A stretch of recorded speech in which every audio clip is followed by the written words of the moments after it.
What's up, everyone? It's Cannan back with another Rune Factory video, and today we are talking about DLC. Yes, the three letters that a lot of people in the video game world hate, and a word in three letters. I about said word, yes, I did. Three letters that a lot of people don't mind. Also, depending on the price and what it is. So, recently, there was a new Rune Factory live stream. I sadly did not get to watch it, but a lot of stuff was revealed as far as release and different versions of the game, and plus the DLC. Now, we already knew about some DLC before this live stream, but we now know of some new ones. And there's one DLC in particular that many fans are not happy with. Now, DLC in Rune Factory, ever since they started releasing games on the Switch, has not really been a new thing. There's always new outfits and stuff like that.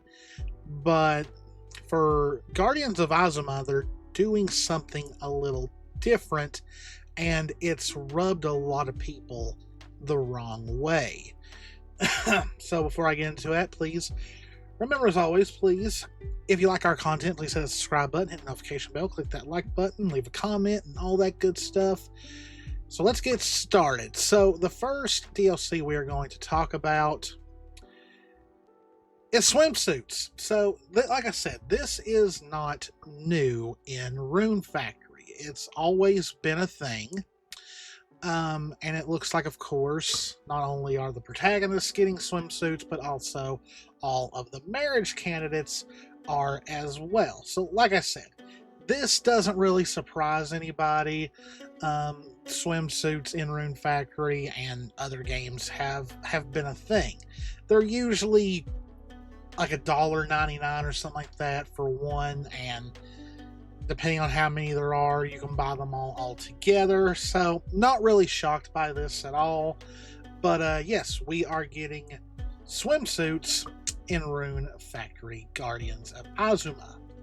Next, I just realized this is a little low. Then, of course, we have the Rune Factory 4 Heroes Bundle, which, of course, gives characters in this game the outfits of characters from Rune Factory 4.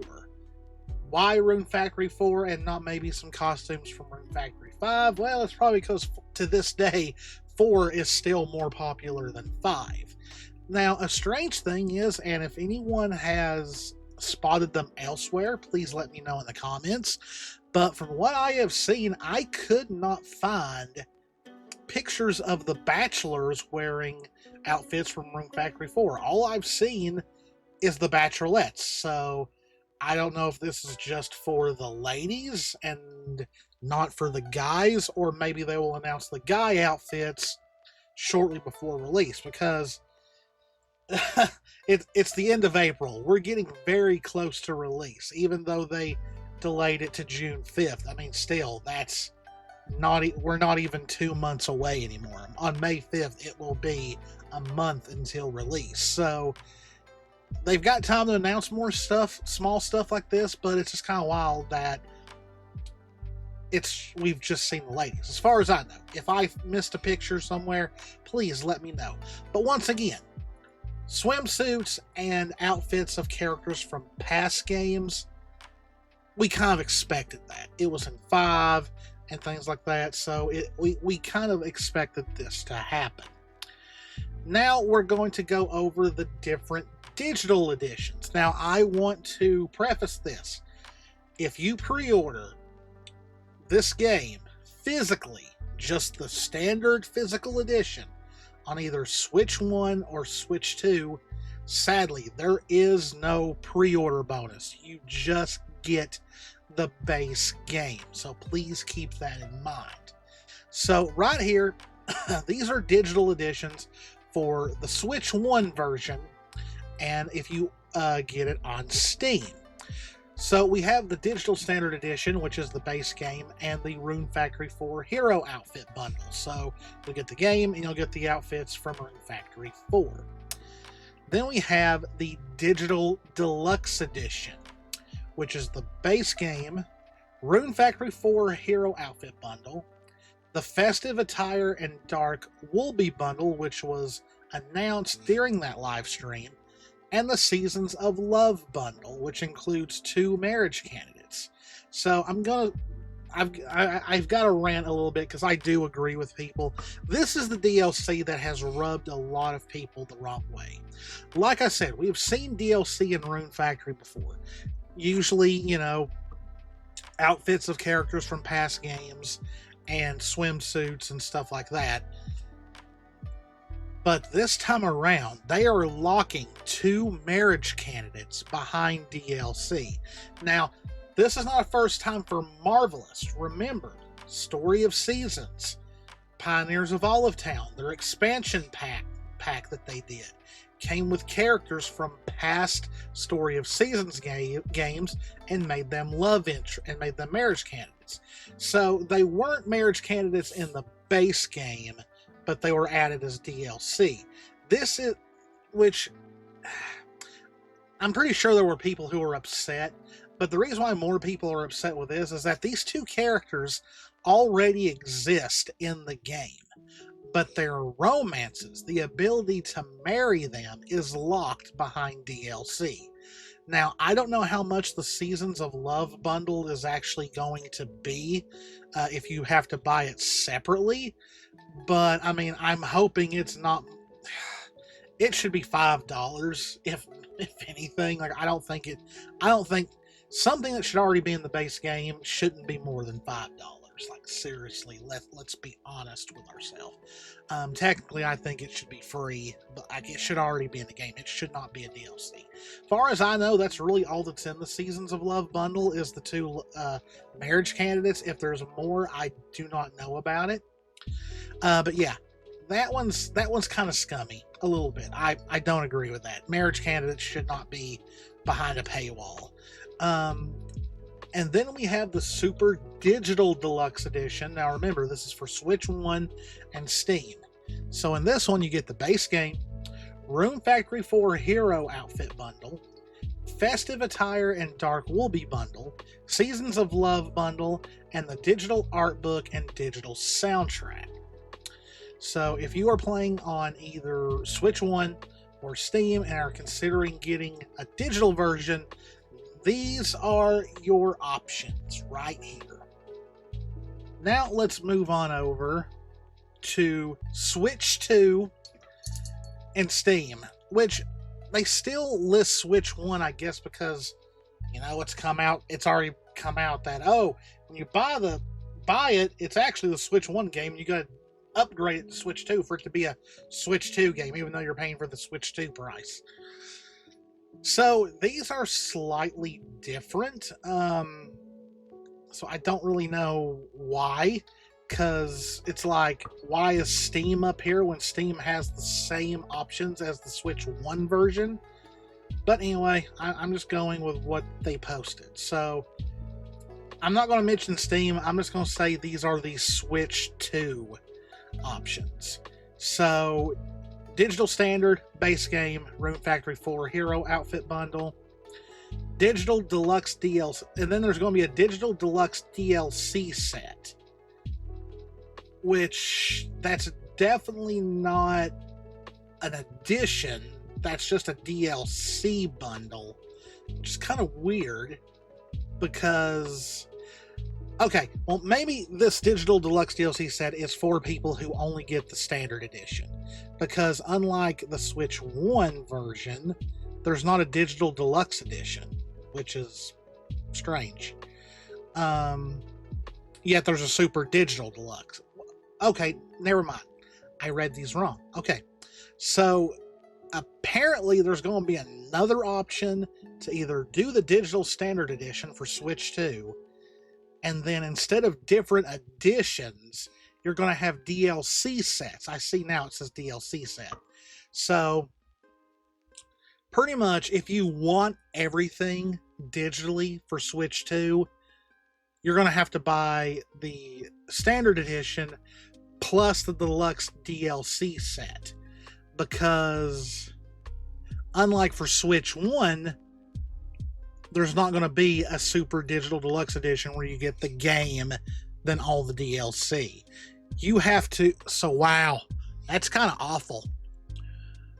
So for Switch 2, you've got to buy the Digital Standard Edition, which will probably be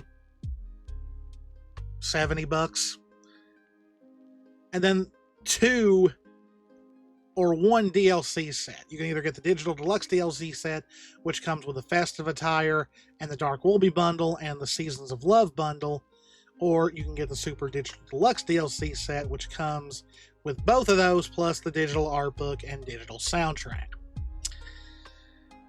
I don't know about that. It's weird how they've listed it, because like I said, it's still got Steam and the Switch 1 listed. So it's like, are these options for everyone? And I don't see like the swimsuit set listed. So either, okay, now I'm thinking of this as I'm reading it. I think the Festive Attire is the swimsuits. Okay, so the Festive Attire is the swimsuits, while the Dark Wolby bundle are these outfits right here. Pretty much you get a outfit for Subaru, Kaguya, and Wolby. I think it's just cosmetic. I don't know if they really give any bonuses to your stats or anything like that. I don't think there's a story to them. I think they're just outfits you can get. Now, unlike the Rune Factory 4 set, I actually like these, because here's the thing. When I play games like this, I don't like dressing up as past protagonists. I like to play as the protagonists of this game, not them dressed as because both Kaguya and Subaru get the outfits of the 2 protagonists from Rune Factory 4, but I don't want them to wear those outfits. I want them to wear their original outfits. I also usually don't have characters running around fighting in swimsuits. But these outfits I will probably actually use. I like Kaguya's outfit. Maybe I will have her change into it for like late game. Like how, in some animes and all that, when we get to end game, the protagonists will change their outfits because, they went and trained for the final battle, so they have different outfits. So I'm actually okay with this. It's a little nice addition, extra outfits. I don't see it being very expensive for 2 outfits and a skin pretty much for Wolby. Maybe $5, I don't know. But keep in mind, for everyone that is getting the Earth Dancer edition, all this DLC comes with the Earth Dancer edition, plus all of the physical stuff. Now, apparently, they have made it to where if you get a digital version, there is a version of the Earth Dancer edition you can get that comes with all the physical stuff, just not the game and the outer box. And it even says right here, also includes DLC, Festive Attire, which is the swimsuits, the Dark Wolby bundle, which are these outfits, the Seasons of Love bundle, which is the 2 marriage candidates that are behind the DLC, the Rune Factory 4 outfit bundle, the outfits that we saw that are from Rune Factory 4, and of course the useful item bundle, which will be some stuff that will probably give you a little bit early edge in the game. And of course you'll get all the physical stuff, the actual game, the outer box, which I want to put on my shelf so badly.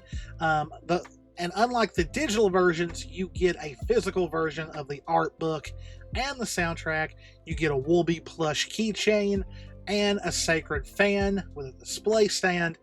And apparently this sacred fan is causing some issues, because now Marvelous is worried if the Earth Dancer edition is going to ship on time because of the tariffs going on, because the sacred fan is being made in China. So yeah, hopefully everything works out and it ships on time. But being honest with you, with some games that are also coming out around this time, and games I'm already playing, I won't mind too much of a little delay, as long as it's not like months. You know, if I have to wait a week or something like that, it's fine. I hope it all works out and we get it on time. But there you go. Personally, I think the best deal is the Earth Dancer edition. And here's also the thing, guys. They're only making this for the Switch 1 version. There is no Switch 2 Earth Dancer edition. That's why they're giving you the option to get all the physical stuff if you're getting like the Switch 2 version.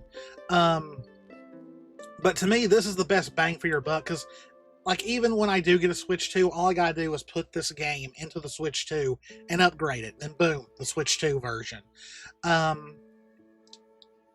yes, the best bang for your buck, I think, is this. If you want the DLC, but want all the physical stuff and feel like you're actually paying a good price for it, it's this, because you get the cool outer box, you get the keychain, you get the soundtrack physically, you get the art book physically, you get the cool fan, and all of that DLC already comes with it.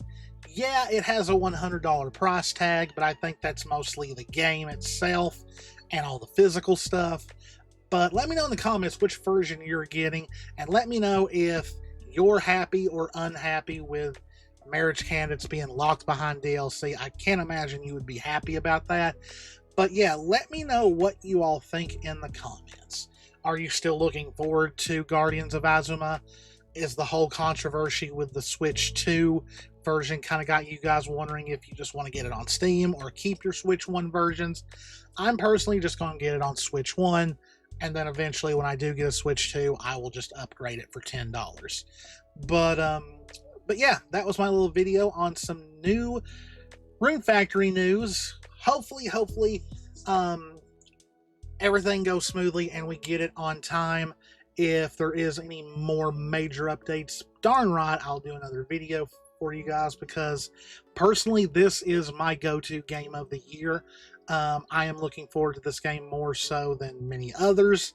Of course, I'm excited for the Grand Bazaar remake as well, but I just love Rune Factory so much, and I love the world, the way the world in this looks. I love the character designs, and I'm just so happy that after the long wait between 4 and 5, that Rune Factory finally has life again.